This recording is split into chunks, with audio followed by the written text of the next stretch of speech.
सभी को praise the Lord. जय मसीह के भाई और बहनों, आइए हम लोग देखेंगे परमेश्वर की वचन उत्पत्ति का पुस्तक अध्याय 27। हम लोग देखेंगे 30 से। यहाँ पर लिखा गया भाई और बहनों की, जैसे यह आशीर्वाद इसहाक याकूब को दे चुका और याकूब अपने पिता इसहाक के सामने से निकला ही था कि एसाव अहेर लेकर आ पहुँचा।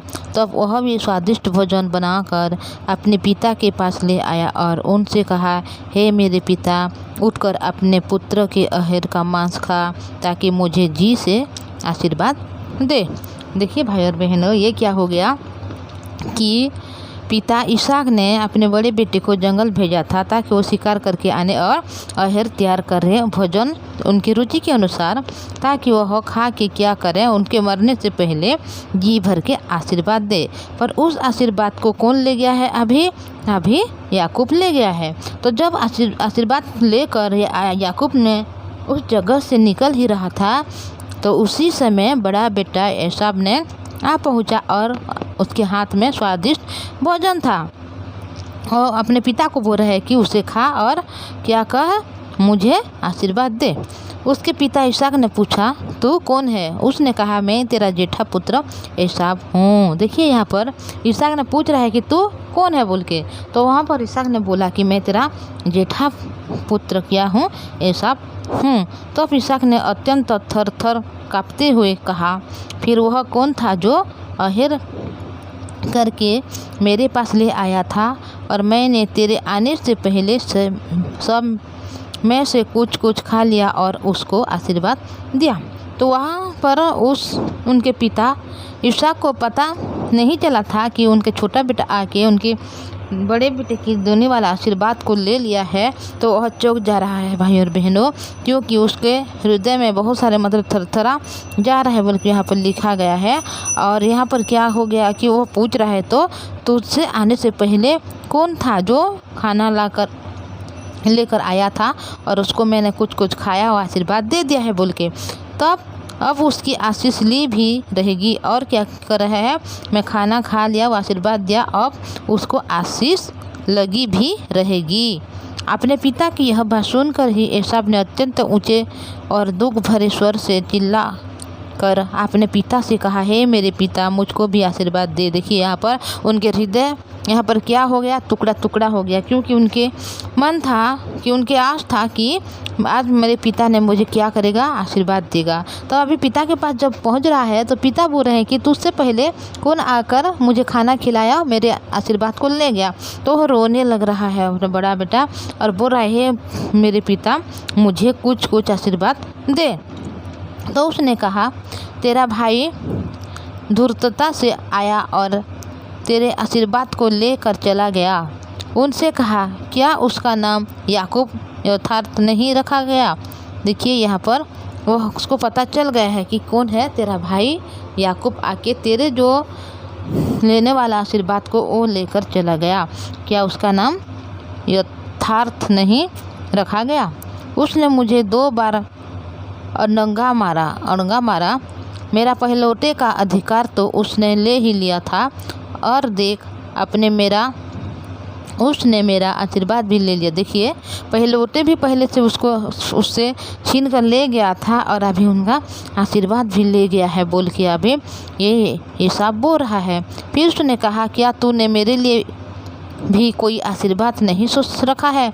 यहाँ पर फिर बोल रहा है कि अपने पिता को क्या कोई आशीर्वाद एक भी नहीं सोच के रखा है बोल के। इसहाक ने एसाव से उत्तर देकर कहा, सुन, मैंने उसको तेरा स्वामी ठहराया और उसके सब भाइयों को उसकी अधीन कर दिया और अनाज और नया दाखमधु देकर उसको पुष्ट किया है। इसलिए अब हे मेरे पुत्र, मैं तेरे लिए क्या करूं? देखिए यहाँ पर इसहाक ने बोल रहे हैं कि मैं तुझसे उनको क्या कर चुका हूँ, बड़ा कर चुका हूँ, और तुझसे तेरा स्वामी उसको बना चुका हूँ, और अभी मैं तुझे कौन सी आशीर्वाद दूं बोल के अपने पिता ने यहाँ पर बोल रहे हैं। एसाव ने अपने पिता से कहा, हे मेरे पिता, क्या तेरे मन में एक ही आशीर्वाद है? देखिए यहाँ पर अपने पिता से आशीर्वाद मांग रहा है। एक ही आशीर्वाद है, नहीं है क्या? ऐसे बोल रहे हैं, हे मेरे पिता, मुझको भी आशीर्वाद दे। यूँ कहकर एसाव फूट फूट के रोया। उसके पिता इसहाक ने उनसे कहा, सुन, तेरा निवास उपजाऊ भूमि से दूर हो और ऊपर से आकाश की ओस उस पर न पड़े। तू अपनी तलवार के बल से जीवित रहे और अपने भाई के अधीन हो तो हो, जब तू स्वाधीन हो जाएगा तब उसके जुए को अपने कंधे पर से तोड़ फेंके। देखिए भाई और बहनों, यहाँ पर पिता जिस बेटे को भेजा था कि उसके लिए अहेर तैयार करके उसके लिए स्वादिष्ट भोजन बनाए और वह खा कर वह तृप्त हो जाए और आशीर्वाद को दे, पर इस जगह में क्या हो गया कि वह पिता उसको कैसा आशीर्वाद दे रहा है कि तू अपनी तलवार के बल पर जीवित रहेगा। और क्या बोल रहा है कि तेरा निवास उपजाऊ भूमि से दूर हो और ऊपर से आकाश की ओस उस पर ना पड़े। देखिए कितना मतलब ये आशीर्वाद है या श्राप है भाई और बहनों। ये आशीर्वाद नहीं है बल्कि मनुष्य के लिए क्या है, श्राप है। तेरा निवास क्या होगा बोल, उपजाऊ भूमि से दूर होगा बोल के। जिस जगह में उपजाऊ होता है, खेती होता है, उस जगह से तेरा जो है तो निवास करेगा वह बहुत सारे दूर में होगा बोल के बोला है। और क्या होगा, आकाश की ओस भी उस पर ना पड़े बोल के बोला है यहाँ पर। और तू अपनी तलवार के बल से जीवित रहे और अपने भाई के अधीन तो हो। तो क्या करेगा, अपने तलवार के बल से क्या करेगा, जीवित रहेगा। और पहले से तू तो अपने भाई का अधीन तो हो गया है उसके जुए को, और जब तू स्वाधीन हो जाएगा तब उसके जुए को अपने कंधे पर से तोड़ फेंके। देखिए भाई और बहनों, यहाँ पर इसहाक ने अपने बड़े बेटे को आशीर्वाद देना चाहता था, पर यहाँ क्या हो गया, आशीर्वाद के बदले यहाँ पर श्राप ही जैसा दे रहा है। तो भाई और बहनों, ये वचन जब हम देखते हैं तो यहाँ पर क्या हो गया, बड़ा बेटा जो अपने पिता की बात को मानकर जंगल को चला जा रहा है, उनके लिए अहेर को तैयार करके उसके लिए स्वादिष्ट भोजन बनाकर अपने पिता के पास आ रहा है। और जब उसको पिता को दे रहे हैं खाने के लिए, तो उसके पिता उसको आशीर्वाद के बदले क्या दे रहा है, यहाँ पर श्राप दे रहे हैं। उसी प्रकार जब एक जो छोटा सा बेटा है वह क्या कर रहा है, वह बड़ा का हर एक आशीर्वाद को ले लिया है, क्योंकि वह अपने हिसाब से, अपनी मन से, अपनी सोच से वह कुछ भी नहीं किया, बल्कि उनके माता के हिसाब से और उनकी सोच से हर एक काम को यहाँ पर कर रहा है। यहाँ पर हर काम किसने किया, माँ रिबिका ने किया। वह जाके सिर्फ इतना ही बोला कि तू जाके जो हमारे गोट है वहाँ से जाकर क्या कर, 2 छोटा छोटा बकरी को, बच्चे को लेकर आ। वह सिर्फ इतना ही कर रहा है कि जाके एक बकरी को लेकर आ रहा है, पर हर एक काम यहाँ पर प्रस्तुत कौन कर रहा है, माँ रिबिका कर रहा है। और माँ रिबिका के हर एक काम को यह केवल ग्रहण ही कर रहा है और उसके बाद को मान रहा है, जिस वजह से वो क्या हो गया, हर एक आशीर्वाद को प्राप्त कर सका। तो भाई और बहनों, जिस प्रकार ये एसाव को कुछ भी नहीं मिला, बल्कि वो बहुत सारे काम किया, जंगल में जा गया और शिकार किया। वह जब जंगल में कोई मनुष्य जाता है शिकार करने के लिए, तो वहाँ पर शिकार ऐसे ही खड़ा नहीं रहता है कि आ मुझे मार और मुझे पकड़ कर ले चल, बल्कि वो लोग जाके क्या करते हैं, ढूंढते हैं। अगर कहाँ पाएंगे तो उन लोग क्या करेंगे, अपने सर को चलाएंगे, जो धनुष है उसको उसमें चलाएंगे उसके सर से, और उसको मारेंगे, उसको दौड़ाएंगे और वहाँ पर गिरेंगे और उठेंगे। बहुत सारे मतलब दुख है, कठिनाई है और बहुत सारे मतलब हार्ड काम है। तो वह जाकर कितना दुख सहा होगा वहाँ पर, और कितना मतलब कठिनाई के साथ वह शिकार को किया होगा। और जब शिकार किया तो वो छोटा सा मतलब जो हिरन हो सकता है, तो हिरन को अगर वो ऐसे तो पकड़ा कर नहीं ला पाए होगा, तो हिरन बहुत बड़ा रहता है, तो उसको पकड़ कर घर को लाने के लिए बहुत सारे मतलब उनको ताकत की ज़रूरत भी होगी, और घर में आकर उसको काटा होगा, उसको बनाया होगा। तो बहुत सारे वो कठिन काम कर रहे हैं, पर लास्ट में क्या हो गया, तो श्राप को पा रहा है। तो भाई और बहनों, मैं आज इतना ही बोलूँगी, और कल हम इसके बारे में और सीधी तरीके से देखेंगे कि ऐसा क्यों हो गया कि बड़ा बेटा तो हर एक काम को कर रहा है, वो श्राप को पा रहा है, पर छोटा बेटा जाकर झूठ बोल रहा है और फिर आशीर्वाद को क्यों पा रहा है, उसका अर्थ क्या है, हर एक बात को हम कल से देखेंगे। तो इतना ही बोलूँगी भाई और बहनों। मैं आपको रिक्वेस्ट करती हूँ, आप अगर पहले इस वचन को नहीं सुन रहे हैं तो इस चैनल को आप सब्सक्राइब कीजिएगा, लाइक और शेयर कीजिए, ताकि जब मैं वचन अपलोड करूँगी सबसे पहले आप सुन पाएंगे, परमेश्वर की आशीष को, अनुग्रह को पाए सकेंगे। तो आइए हम प्रार्थना करेंगे। धन्यवाद पवित्र परमेश्वर पिता जी, धन्यवाद करते हूँ आपकी दया, आपके अनुग्रह के लिए प्रभु। आज आपने पिता अनुग्रह किया, दया किया पिता परमेश्वर। हाँ पवित्र परमेश्वर, जब वचन को हम देखते हैं यहाँ पर, जब बड़ा बेटा है पिता हर एक काम को कर रहे हैं अपने पिता के इच्छा के अनुसार, फिर भी वह अनुग्रह को नहीं पा कर क्या पा रहा है, यहाँ पर श्राप को पा रहा है प्रभु जी।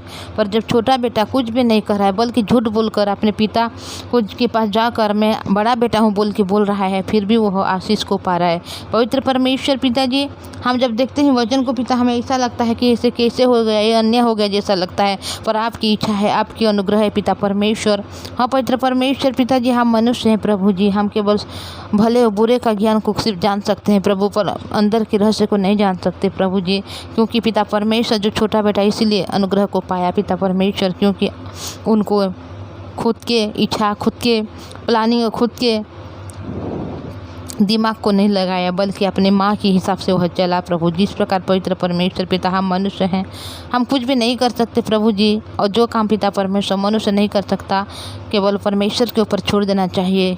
और जो हम कुछ नहीं कर पाए पिता परमेश्वर हमारे आत्मा के लिए, हमारे उद्धार के लिए, तो आपने पिता हमारे लिए सब कुछ कर चुका है, इसलिए धन्यवाद करते हो। आपने क्रूस में जाकर बलिदान हुआ पिता, ताकि हम उद्धार को पाएँ, और हमारे व्यवहार के अनुसार नहीं पिता, हमारे व्यवस्था के पालन करने के द्वारा नहीं, कि हम अच्छे काम करने के कारण नहीं, बल्कि आपकी अनुग्रह, आपकी दया से पिता हमें इस विषय को पाए हैं कि आज हम पवित्र हैं, धार्मिक है बोल सकते हैं पिता परमेश्वर जी।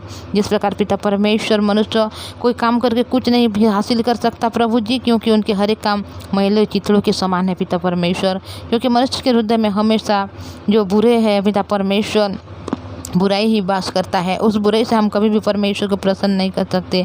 उसी प्रकार जब बड़ा बेटा अभी पिता परमेश्वर हर एक काम को कर रहा है, हर एक बात को मार रहा है, पर लास्ट में वह श्राप को पा रहा है, तो हम मनुष्य उसी प्रकार है पिता परमेश्वर। अपनी चिंता के द्वारा हम पकड़े जाकर पिता आगे बढ़ते हैं प्रभु जी, पर आपकी दया, आपकी करुणा महान है प्रभु। आप हमारे लिए क्या योजना क्या है, क्या प्रतिज्ञा क्या आप जानते हैं पिता परमेश्वर। आप हमें आशीष देना चाहते हैं याकूब के जैसे पिता परमेश्वर, हमारे कामों के द्वारा नहीं पिता परमेश्वर, बल्कि आप जिस काम हमारे लिए किया है पिता उसी के द्वारा आप हमें आशीर्वाद देना चाहते हैं प्रभु जी।